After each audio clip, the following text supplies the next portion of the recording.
Good evening and welcome to Xstreem. I'm Sarah, and tonight we're diving deep into the bold economic gamble coming straight from the White House. President Donald Trump is doubling down on tariffs, calling them the ultimate solution to America's economic challenges. According to the president, tariffs can do it all: revive U.S. manufacturing, pressure foreign governments, slash the national deficit, and even lower taxes for Americans. Trump believes that by making imported goods more expensive, U.S. production will surge, and foreign nations will be forced to negotiate on trade and other critical issues.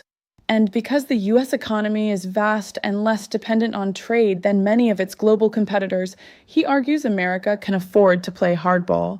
But there's a catch, and it's a big one. Experts warn that the president's goals are often at odds with each other. For example, if tariffs are meant to pressure other nations, they're supposed to be temporary. But if they're also intended to generate long-term revenue or reshape trade permanently, how do they work once they're lifted? Trump's own administration has acknowledged the complications. Commerce Secretary Howard Lutnick stated that tariffs on countries like Mexico and Canada, currently at 25%, are aimed at halting the flow of fentanyl and illegal immigration. He made it clear, if the drug issue is resolved, the tariffs go. But if they go, so does the revenue stream they were supposed to provide. It's black and white. You've got to save American lives, Lutnick said this week. Despite the mixed messaging, the president is pushing forward. Massive tariffs are set to go into effect April 2nd, targeting countries he claims have taken advantage of the U.S. for decades. Trump insists these tariffs will rake in trillions, create historic job growth, and make America so rich you won't know where to spend all the money. But financial experts, including the Committee for a Responsible Federal Budget, estimate revenue closer to $120 billion annually, far from enough to replace income taxes or pay off the national debt. And if Americans start buying only U.S.-made goods, tariff revenues would drop even further. Meanwhile, stock markets have shown signs of worry. Trump has admitted tariffs may cause some disturbance and has stopped short of guaranteeing the U.S. will avoid a recession. Still, he's pressing on.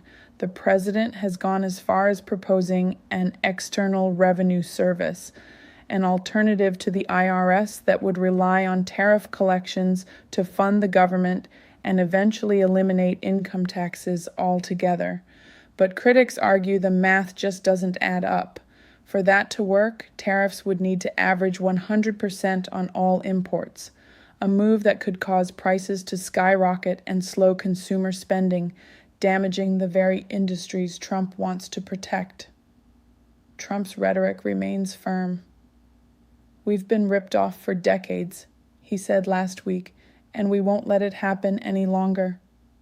The president is also calling for so-called reciprocal tariffs, matching other nations dollar for dollar, a concept many economists say misunderstands how global trade works. Most agree that trade deficits are not losses and can actually reflect a strong economy with high consumer demand. So, while tariffs may be a powerful tool, whether they're the cure-all President Trump believes they are, remains a question yet to be answered. We'll continue tracking this story as April 2nd approaches. I'm Sarah, and this is News Xstreem. Stay tuned, more after the break.